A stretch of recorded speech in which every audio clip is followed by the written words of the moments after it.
Hello and welcome to episode 3 of Ben the Boat Painter. A video series not necessarily all about boat painting, rather a relaxing look at life on the canals as we paint two 48-foot narrowboats. On my left we have tranquil waters, there's my toilet there, and on my right we have Scarlet. And in episode 1 we had a little look at both boats and some of the issues that we need to sort out as we paint them. I was hoping to actually start work at episode 2, but the wet weather forced me to retreat under the front canopy of my boat and talk about paint for an hour, so well done to anyone who made it through that one. But it's episode 3 and we cannot put off work any longer. It's a nice sunny day, there's no excuses. So we're going to start with sanding the roof of Scarlet, treating some of the rust and preparing it for the first coat of paint. So let's have a little look at it, shall we? Oh, look at that, there's a nice butterfly over there. It's a gatekeeper. That's the first one I've seen this year, actually. There it goes, chased off by a soldier beetle. Very nice. Okay, so here we are on the roof of Scarlet, and the first thing to do is to remove any loose flaky paint, loose flaky rust, and then give the whole roof a very thorough sand down with a coarse sandpaper. So we've got a little rusty patch here which has got some flaky paint too. I've chosen this one because it's probably the worst patch of all, so we'll have a look at this just to demonstrate how we go about it. Removing the loose flaky paint is easy enough. I'm just going to use this hand scraper to do that. By all means use power tools, of course, but we're going to do it all by hand because that's the way I like to do it. In terms of the rust, there's a bit more to it than that. There's 3 ways in which you can deal with the rust. The first one is to physically remove it, and again we're just going to use our hand tools to do that. The ideal situation, I guess, would be to grind it back until you expose a kind of shiny sort of silver metal surface.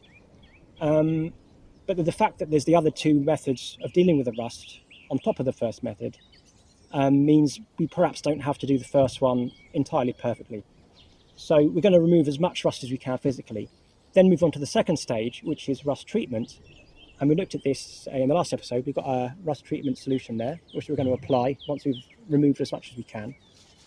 And after that, the third stage would be to smother the rusty area with as much paint as we can put on, basically. I'm a big fan of putting on a lot of paint, so I think we're going to do, well, at least 10 coats on this roof, plus 3 coats of primer. So we may even get up to like 15 coats of paint or something like that. Because I'm aware that I'm not perhaps doing the first stage as well as it's possible to do. So we're going to compensate with that by putting on, more paint than perhaps you normally would. So let's have a look at this patch and see how we can get on with it, shall we?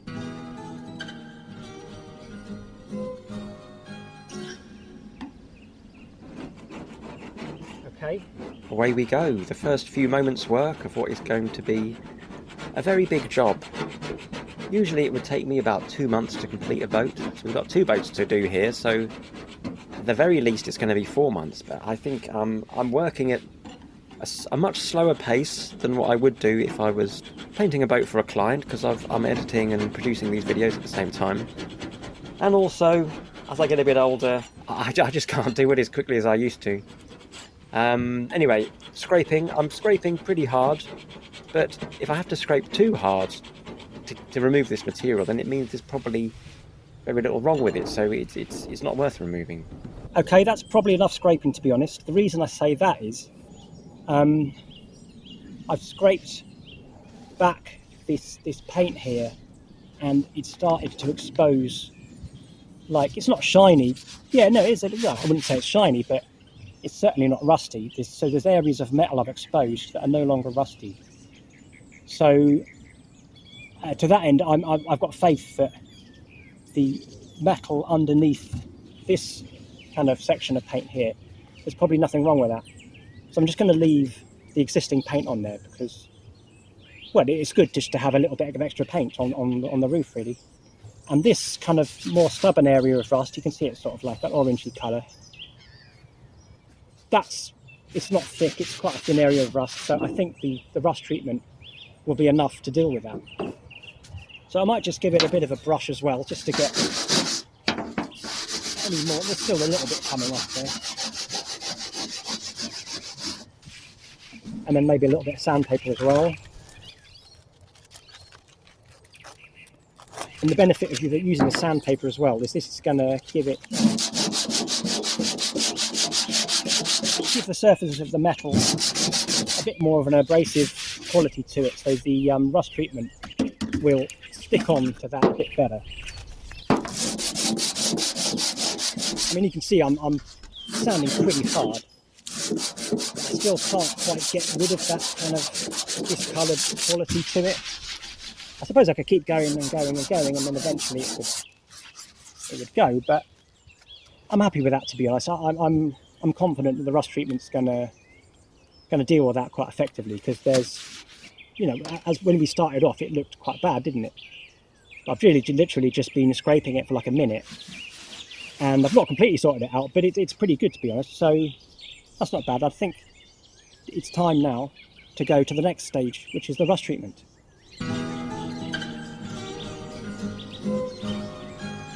Okay, so here's our rust treatment. And in the last episode, I did mention that I tended to ride roughshod over paint manufacturers' recommendations of not sticking your paintbrush directly in the paint pot. But this time I really am going to read the instructions, and I have decanted a bit of rust treatment into this jam jar, because if I start, you know, putting the brush on a nasty bit of metal, then into the rust treatment, I really am going to contaminate that. So I've got a little bit in the jam jar here. So anyway, doesn't have to be a special brush or whatever. Put it on like paint, really, but it's got to be quite thin. So you've got to resist the temptation of putting too much on, because it won't work as effectively. And this is the perfect conditions for this, actually, because it really benefits from a bit of sun, a bit of warmth to work properly. And you can see it's kind of like a white. I mentioned last episode, it's a bit like milk. So it's white to start off with, and then if it works, we can tell it works because it sort of goes a dark purple colour. Shouldn't take too long to do that. We do need to wait 4 hours before we can overcoat it, but we'll be able to tell if it's worked straight away, because I can see it's starting to sort of go this purple colour already. I mean, I might get a bit of a bigger brush next time to do that, because I've got quite a lot to do here. So this looks fine for now, though. There we go. There we go, yeah, because you can see this bit here, that's starting to go black now. Yep. Very good. There we go, last little bit.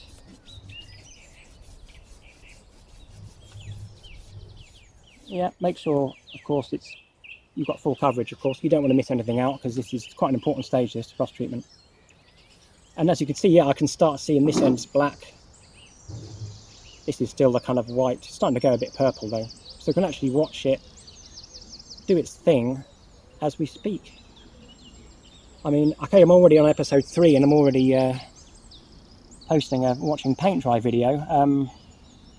Well, luckily, there's something a bit more interesting over there. There's a ringlet butterfly over there.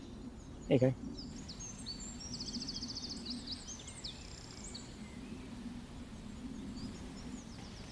Well, much as I'd love to sit around all day idly looking at butterflies, we do have work to do. If only I had a clone of myself that moved 12,000 times the speed of a normal human being. Okay, away we go. And let me tell you, this is surprisingly therapeutic. As I'm recording this, I'm sat on the sofa, yet I'm watching myself work in fast motion, which is very relaxing, actually. As you can, well, I'm using this technique that we looked at earlier, scraper on the loose bits of rust and paint, followed by a bit of wire brush, and then the very coarse sandpaper. I'm using the coarsest sandpaper I can find, 40 grit, and I would only use that on areas that I'd actually wanted to sort of remove, you know, loose flaky material. The danger with using that coarseness of sandpaper on anything else is that even if you put multiple coats of paint on top of it, you might find the sanding marks are so deep that they're still visible even under multiple coats of paint. But here we're using so much paint. I mean, could be up to 15 coats. I'm faith that that will be nice and smooth and we won't see any of these sanding marks.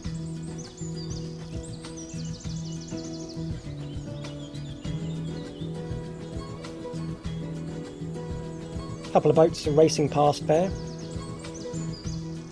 Funny seeing them go that fast, actually.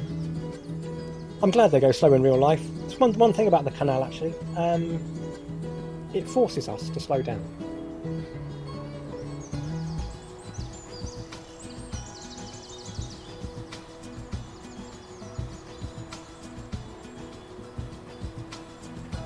And I suppose it's at this point in the proceedings I'm contemplating the enormity of the task ahead of me.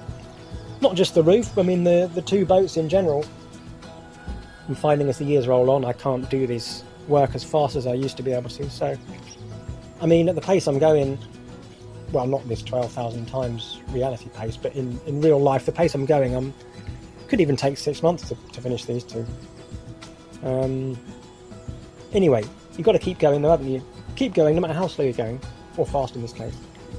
You're going to reach your objective at the end. So I'm about 2/3 of the way through sanding the roof, getting it ready to paint, and I've reached this area here, which we talked about in episode 1 briefly.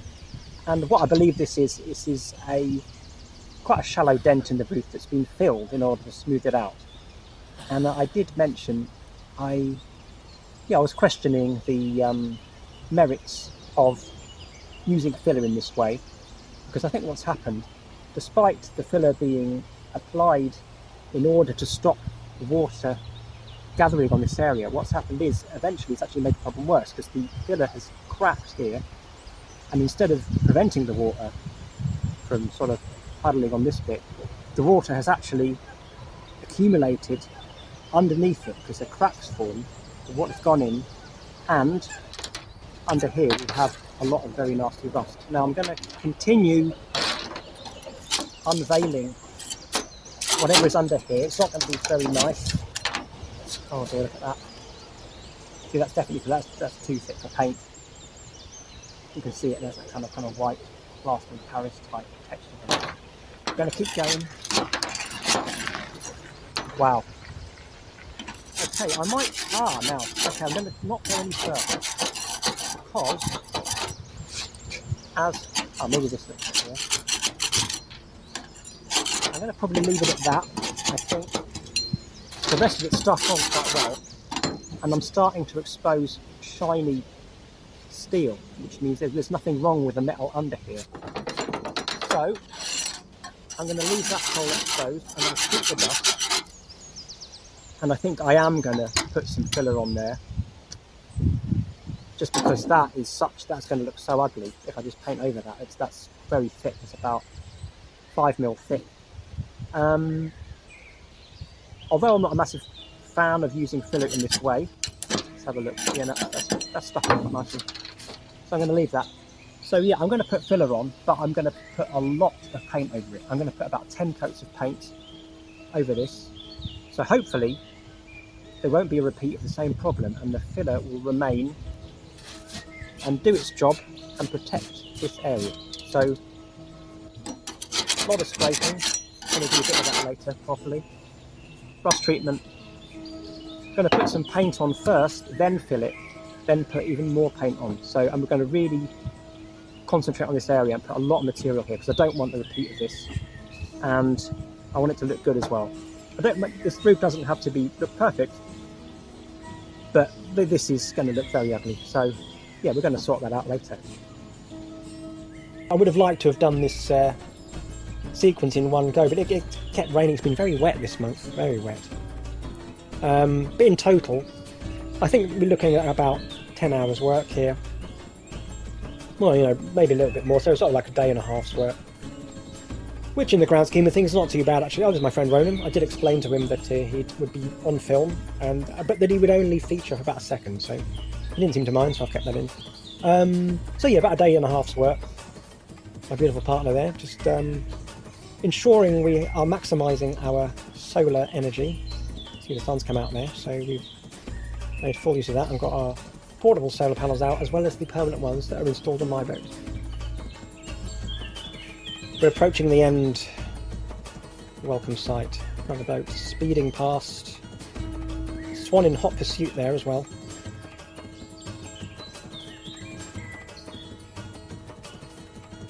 Always the little bit at the end that's the difficult bit in it. It feels like it's going to take forever.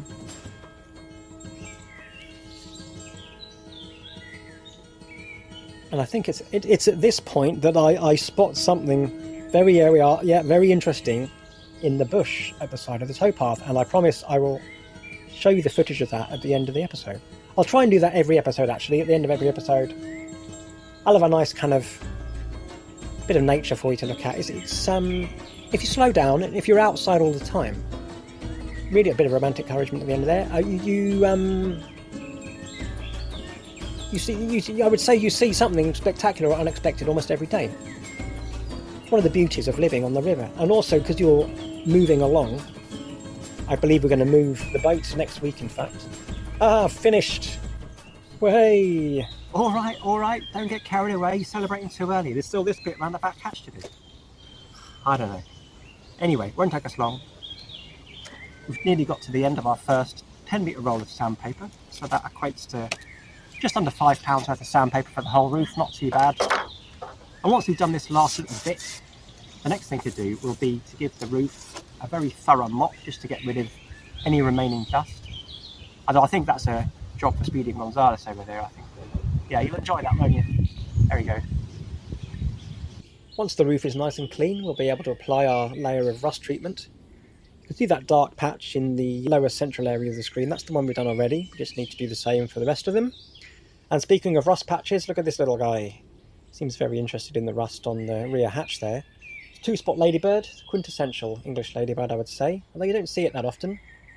Much more likely to see the 7-spot and harlequin ladybirds, perhaps because they're a lot bigger than the 2-spot as well, so the 2-spot's quite difficult to see.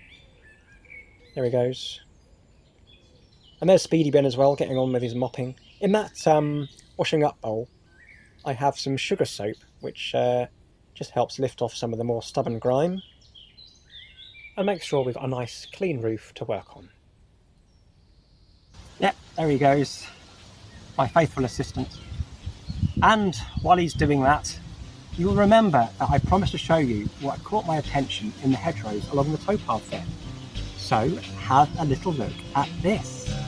Now, I did think that this was a mouse, but on second thoughts it's far too big for a mouse, so it can only be a rat. Now, I didn't recognise it as being a rat because, having recently left the polluted waterways of London, I'm not used to seeing rats that look like this. Look at them go there, eating pompey flowers happily.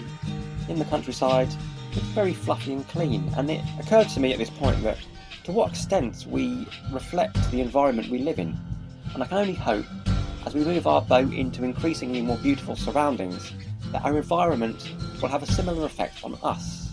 And on that positive, optimistic note, why don't we wrap up this week's instalment? As always, I'd be thrilled if you connected with the channel in any way you saw fit, either liking, subscribing, in particular commenting, and I'll hopefully see you all back at the boat in our next episode.